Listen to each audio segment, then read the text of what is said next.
سيدنا محمد رسول الله وعلى آله وأصحابه ومن والاه. عزيزان خوشويستان لكوري صلوات ومدح استعيش رسول أكرم صلى الله عليه وسلم لشوي تري جمعة مباركة لباسي سيري باكي وبيغمبر نازدارا صلى الله عليه وسلم ولباسي الشمائلي خلقي خلقيا بتايبت لباسي شمائلي أخلاقي بيغمبر أبو صلى الله عليه وسلم أو سكوت معاملة وقفت وقوي بيغمبر إخوة صلى الله عليه وسلم لقل مالو من دالو شوار دورو قوم كسو أصحاب ياران أمة نازركيات شون بوا باس ما نكون بيغمبر إخوة صلى الله عليه وسلم ذاتك يقصى خوش بوا ذاتك دم بسدخن بوا كان روي خطابو گفتاری کردەتە کەسێک بە سنگ ڕووی تێ کردووە پشتی تێ نەکردووە بەلا قسەی لەگەڵا نەکردووە زۆر بە ویقار و بە احترامەوە پێغەمبەری خوا لەگەڵ هەموو کەسێکا قسەی کردووە مەهما کان دوژمنەکەشی بوو بێت و دائیمە پێغەمبەر دەم بە زەردەخەنە بووە. باسێک لەو باسانەی کەوا ئەم شەو لەسەری ئەدوێین باسی گاڵتە و گەپی پێغەمبەری خوا صلی الله علیه وسلم یان مەزاح و سوعبەتی پێغەمبەری خوا صلى الله عليه وسلم. آية پیغمبری خوا غلطی کردووە لەگەڵ هاوڵەکانیا لەگەڵ ماڵناڵەکەیە یان سوعبەتی کردووە بەڵێ پێغەمبەری خوا صلى الله عليه وسلم مزاح یا مزاح کەم دوو شەرجیان لە عەرەبیە واریدە بەمانە گەمە و گاڵتە و سوعبەت و دەم بەپێکەنین و قسەی خۆش. بەڵام چه سوعبەتێ چی گاڵتە و گەپێک ئەوە نەکە بەڕاستی لە سنی شەرع بڕادەرەوە. پێغەمبەری خوا صلى الله عليه وسلم دەست باسی نەکردووە مەسەلە شەڕە قسەی نەکردووە قسەی ناشری نەکردووە لە مەزاح و قسەکانیا درۆیتیان نەبووە حاشا دوو لە پێغەمبەری خوا صلی الله علیه وسلم. مەسەلە بۆ پێکەنین پێغەمبەری خوا صلی الله علیه وسلم نەهاتووە بەڕاستی چیرۆکێ دروستکە یا ڕووداوێ دروستکە یا پێغەمبەری خوا صلی الله علیه وسلم قسەی نەشیاو لە دەمی مبارەکی بێتە دەرەوە بۆی کەوا چواردەوری دڵخۆشکە. نا پێغەمبەری خوا گاڵتە و گەپی کردووە سوعبەتی کردووە بەڵام لە سنووری شەریعەتە دەرنەچووە و زۆریش ئەمە پێغەمبەری خوا ئەمانەی کردووە. بۆیە بەڕاستی ئەویش نەک هەموو کات و ساتێک ئەوەندە دائیمەن لە گەم و گاڵتە و سوعبەتا بێ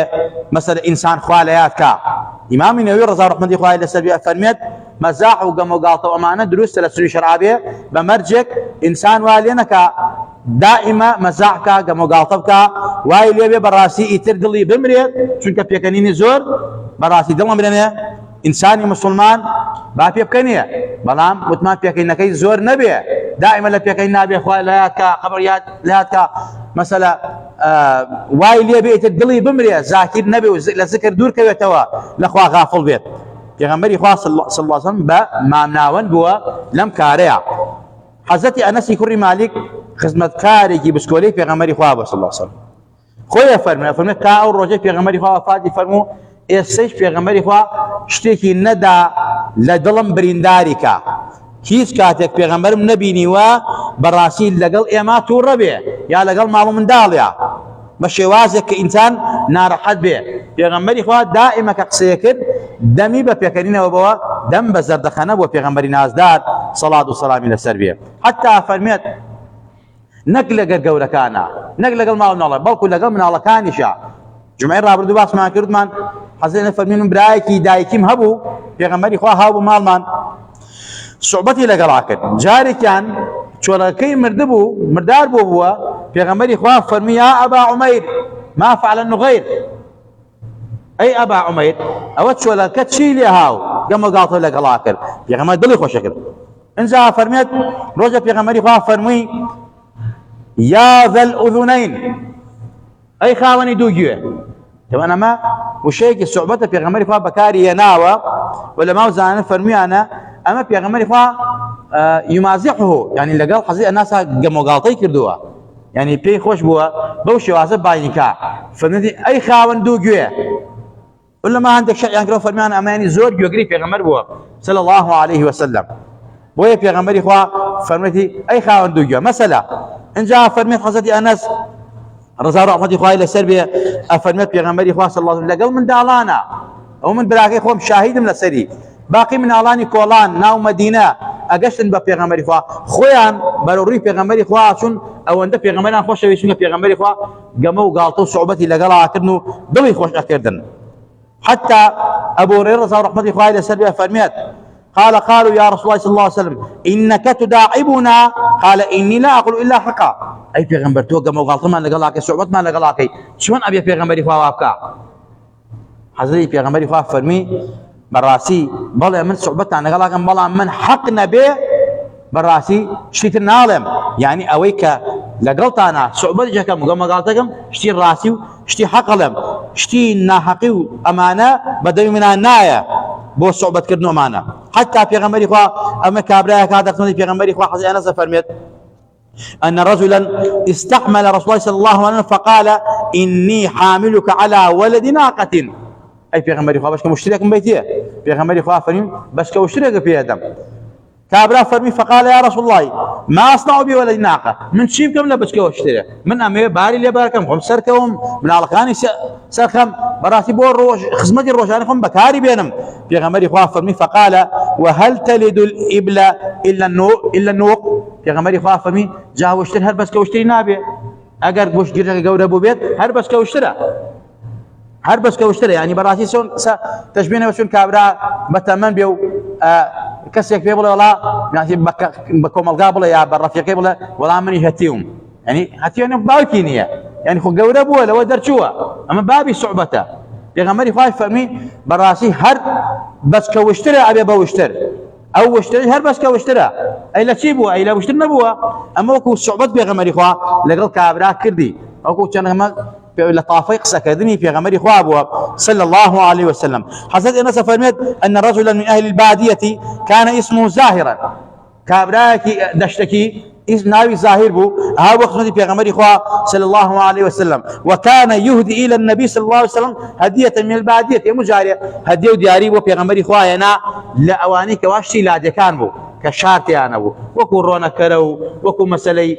بلين مريشي كردي وقلي كردي مشتاني كوالا لا دياهيو لا شارع دسنك وتوغا مسلي بتايبت شي دانس خبو بو پیغمبر خواه انا بلان پیغمبر خواه يفرمو او الظاهر امروتي ولا من سردان مانكا فيجهزه النبي صلى الله عليه وسلم اذا اراد ان يخرج پیغمبر يفهمني ايوش شتي شاري واماده كان اوي كوا للاديا دانسقيو لشارع هاي ولاديانيه اندازي باركم لكي كبهديو دياري بو ايمي يعني مكافئه كنوا يعني اشتكي بتعلي ما بتعلي نرواتوا دستي وطالنا به هديو دياري كي بنوا پیغمبر اخوا يعني هديكي لي ورغل بلان مكافئه كان بلان هاوكاري كان بلان دلي خوش كان اما عادتي پیغمبر اخوا صلى الله عليه وسلم اما بيبدا بهديه باشري في دايتو اما سنتي پیغمبر اخوا اصحاب كان پیغمبر اخوا صلى الله عليه وسلم ان جاء فرمت پیغمبر اخوا اوائك او امر پیغمبر اخوا اما ان ظاهرا باديتنا ونحن حاضروه ظاهر براسي كاهل باديه واذا شكيبوا يا مالي شاروين وكان يحبه وكان رجلا دميما افرميت براسي ام كسا اهلي دشتكيبو بلام پیغمبر خوش ويست اوش پیغمبري خوش ويست بلام لقل اوش كسيكي يعني جوان نبو يعني شو شكلي زور نبو يعني ديمانيكي جواني نبو بلام لقل اوش كسيكي روح سوقو هاي ناشرينه بلام روح سوكا ظاهر لو كسانبو كسيكي زور روح سوقو پیغمبري خوش ويست افنو الرجل الرجان ام ظاهره اشتكلوا فلكي ناودي هنا بفروشتن لناو شارع فروشت پیغمبر خوا صلى الله عليه وسلم لدعاء وشو باوشي بپیغمبر خوا ظاهر اكل قلتي ني الله مسألة ظاهر ها بجولو وشون كسك خوشوية بوي كبزاني كي رو لدعاء ويقري افهم پیغمبر خوا صلى الله عليه وسلم لدعاء بشي بخويوا ان جاء تنقرتي پیغمبر خوا صلى الله عليه وسلم كيف فرمو كم معقوك معها اتر او طبعا ايزاني اما بس لا فعلي في غمر اخواتي وام شعبته ام قموقاته بس في غمر اخوات لقضايكا ام لطفه لقضايا في غمر اخوات فرمي صلى الله عليه وسلم ام كويلك كم كويلم ليكره كم كويلم ليكره ظاهري زاني في غمر اخوات صلى الله عليه وسلم پیغمبری خوا طبعا بم شێوازە فەرمی کیم کۆی لەم لێکرێت زاهری فەرمی والله یا رسول الله کەس منی ناوێت تۆ نەبێ کەس منی ناوێت تۆ نەبێ ئەیزانی پێغەمبەری خوایە چونکە خۆی دەموچاوی جۆرێک بوو پێغەمبەری خوا زۆر خۆشەویست فەرمی یا رسول الله کەس منی ناوێت تۆ نەبێ اینجا لە پاشان پێغەمبەری خوا ئەم لاولای ماچە کرد و ئەوی دەستی پێغەمبەری خوای ماچە کە صلی الله عليه وسلم پێغەمبەری خوا بە حورمەت و ڕێزەوە ئەیبردەوە بەرحاڵ ئەمە عادەتی پێغەمبەری خوا بوو یعنی گەمە و گاڵتەی لەگەڵ هاوڵەکانیە لەگەڵ سەحابەکانیە بە تایبەت سەحابەیە بیزانایە لەناو کۆمەلگا بە شێوازێکە تۆزێکە کەمی بەخۆی و ئەبینێت پێغەمبەری خوا ئەوەندە ڕووی پێدا هەتا بۆی کە سەحابەکانی چواردەوریش ڕێزی لێ بگرن خۆشی لێ بگرن خۆشیان بوێ ئەم زاهیرە ئەوەندە پێغەمبەر خۆشەویست سەحابەکانی لەبەر خۆشەویست پێغەمبەر هەڵەسیان لەبەری ڕێزیان ئەگەر خۆشیان نەویست لەبەر چون پێغەمبەری خوا زۆر احترامی لێکرد ئەی فەرموو ئەی زاهیر وا مەزانە تۆ پیاوێکی ناشرینی تۆ پیاوێکی ئەڵێ منی چم تیا بەسەر نییە تۆ لای خوا زۆر گەورەی تۆ لای خوا سوڵتانێکی پێغەمبەری خوا ئاوای پێ ئەفەرموو تا زۆر جار ئێمە خەڵکەکەی لەوە چ بە ناشرین سەیریکەین یا دەچین بە شێوازێکی یان نەخۆش بێ یا کەمەندان بێ بەڵام ئەو کەسە لای خوا زۆر بەڕێزە ئەوە ئێمە نازانین ئەو کەسە لەوانەیە کە ئیتر لەو ئەقسەمە عەلە اللهی لە ئەبەڕۆ لەوانە بێ کە سوێن بخوا خوای گەورە سوێندەکەی نشکێن و کارەکەی بە جێبەجێکە بۆیە قەت خەڵبەکەم مەزانن أنزل الناس منازلهم خلقي لشوني خويا دابنين أما عادتي في غمري نازار بوا صلاة سلامي لسربية وخواي قوريش بو عظمتي فالمي يا أيها الناس إنا خلقناكم من ذكر وأنثى وجعلناكم شعوبا وقبائل لتعارفوا إن أكرمكم عند الله أتقاكم أما لا إخوة بالرسا كمتقيبة خواه فالمد إيما أي قروه نوي آدم أوهم تيرو طائفة أوهم زبان جاواز أوهم رنق جاوازا ئێمە هەمومان ئێوەمان دروست کردووە ئەم هەموو مەخلوقاتە لە نێرومەیەک حەزی ئادەم حەزی حەوایە ئێمە ئەم خەڵکەمان دروست کردووە لە نێرومەیەک حەزی ئادەم حەزی حەوایە کردومانن بە قەبیلە و طائفە و زبانی جیاواز ڕەنگی جیاواز بۆ ئەوەی کەوا ڕێز لە یەکتری بگرن یەکتریان خۆش بوویە خەلیفەتوڵڵا بن لەسەر ئەرزا متەخەلیقن بە ئەخلاقی خوا و پێغەمبەری خواوە صلی الله عليه وسلم ئاگادار بن کەس شانازی بەسەر کەسان نەکا کەس لە کەس پیاوتر نییە إلا بتقوى نبي كي التقوى زياتر بو عربة كردة فارسة إنجليزة تركة مثلا حبشية مثلا هرشيكا رش بيستا سفي بيستا سور بيستا هرشونكا أو براسي الله إخوائي تبارك الله برزك متقيبة فبيغمر أفرميت صلاة والسلام لسلبية لا ينظر إن الله لا ينظر إلى صوركم وأموالكم ولكن ينظر إلى قلوبكم وأعمالكم فايقة ولا السيدي براسي صورته هيكل سيماو مالو سيارو سامانو قصر بسيطو ناكا سيري قلو درونتكا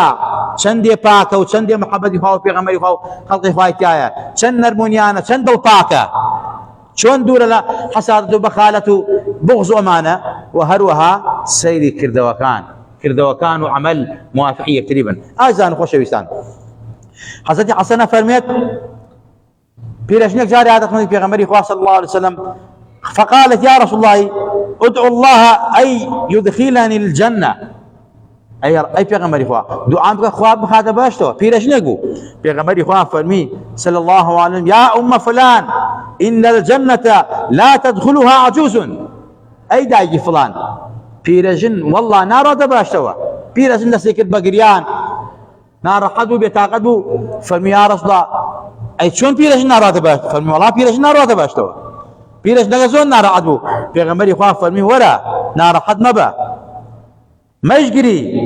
خواي تبارك وتعالى نبيرش نخات باش تو نبير بيا خات باش تو باوكو هموتان گنج بنو بگنجرون باش تو پیغمبري خوا فرمي إنا أنشأناهن إنشاء وجعلناهن أبكارا عروبا أترابا أما نصي آياتك سورة الواقعة خوا فرميت براسي إما آخذ بيركان جنجا كينوا كينوا بحوري يعني همو جارك براسي كتن هرگيز بيوجنو بيرجنو أمانة بيرا بياو أمانة لا باشتانية بالكو همي جنجا بيتوا لتمني سيب وسيوسيا صارا وقت بيغمري خوا لفرماشتي صحيح خوا وفرميت يدخل أهل الجنة جردا مردا مكحلين بني 30 أو 33 پێغەمبەری خوا فەرمێت هەمووی ئەوە ئەڕاتە باشتەوە. جوردن يعني كسيك مويل نات بيه، مردن يعني كسيك مثلا ريشي نهات بيه بالحال. مرد يعني اويك مويل ناتوا اويش كمثلا ايش تاب مثلا ريشي نتاشي وامانه، يعني انسان بجنجيتي وحري جنجيتي ارواته واشتوا شبياو بيه ياجن بيه، يعني اتر يعني لا بيسي سيرجلوز هو وكو مثلا دائما قوزو بالثمانية سيو سيا انسان شون هري جنجيه اوا بياوش نرونا باشتوا اتر افضلكش ضل يخوش بو كوتا بيكانين كزاني في غمر اخوا صعوبتي لغلاقه جاء ما زان خوشيتان اما صعوبتي في غمر اخوا ابوا في غمر اخوا قاموا قالطو صعوبتي كردوا بلام لسن شنتو دروا ولا هم لا ما راضي به ولا هم لا ما خوش به وعاقبه ما بالخير بيري ولا بركات ورحمات في غمر به باش ما انك للوثيو في غمر به باش ما انك او پیغمبر نازار صلوات و سلام علیه سر نای خومان و باوکو دایکو مال من تومار کاله دفتری صلوات خویا لروج قیامت بانگ من کا شفاعت من بوب کا بدس باری خو آوی کوثر من باتی در من نکا یا ربی خوای جان بانگ من بوسر حوزی کوثر بوجر بیداخی خوی كانوا سلا لا اله الا الله محمد رسول الله خوای او پیغمبر من لی عاز نکی لی زویر نکی یا ربی خوای لدو درنیو پیغمبر از جمان کیتو صلوات و سلام علیه سر محبت خوی پیغمبر اصحابکانی تابعین کان اولیاء امتی رضوان نجيركي محمد مسلمان نظمان نجيركي يا ربي خواجان خمان وما ما ندردو بالله نخشونا خشيلادي ولاتنا فر خير وخشي ولاتنا نم آفات وباونا خشيك بارزاوكي يا ربي خوا بإيمان وبمان جن وبمان بلون زندو ما كروا يا ربي خوا لتفارين وشفاينا خشكان مان با شفاينا خشي خمانو مالو منال مانو خستخانه كان مانو ولاتو نشتمانو قوم كسان مان لنا ولاد دري ولاد نخش خوا شفاعة وفلان بمن خوا شفاي تواوي نخش مسلمان با اصلاح حالي مالنا عليهم لا ما يا ربي خواي جامنا الله كما صالك طالق نبن بدبخت نبن خواي لتفارينا باسمي عظمي خود يا ربي خواي جان يا كريز مان كي تبا مان كي لدردو بالله ولا خوشي لا مان دي يا ربي خواي جان لا قاتي وقراني ونقبتي وظالم مستمكار بارزا مان كي كردستان ما فر خير وخوشي كي خواي بسيب مسلمان غزو فلسطين بيتوا لو نهامتي لو نقبتي ولو نرعتي رزقالان كي خواي بزيان وظيفيانا بيتوا يا ربي خواي جولكو اتباعي جولكو انواعي جول أعواني جولكو كل كاني جولك خواه لنا وبري خواه شكر رسولان كي خواه هيز وجيش وجاشان تيك بشيني وسلك يا ربي خواه جان ظلم مستمعا لكل مسلمان كي توا خواه مسلمانان لهر أرزكا لهر بشيك يمسد أرزاهن لهر كيوهن مظلوم داماون ظالم ظلمنا لك خواه سريان كي مظلوم استملك راون خواه ظالم استمكارا بولنا وبري آمين آمين أقول قولي هذا وأستغفر الله لي ولكم ولسائر المسلمين والسلام عليكم ورحمة الله وبركاته.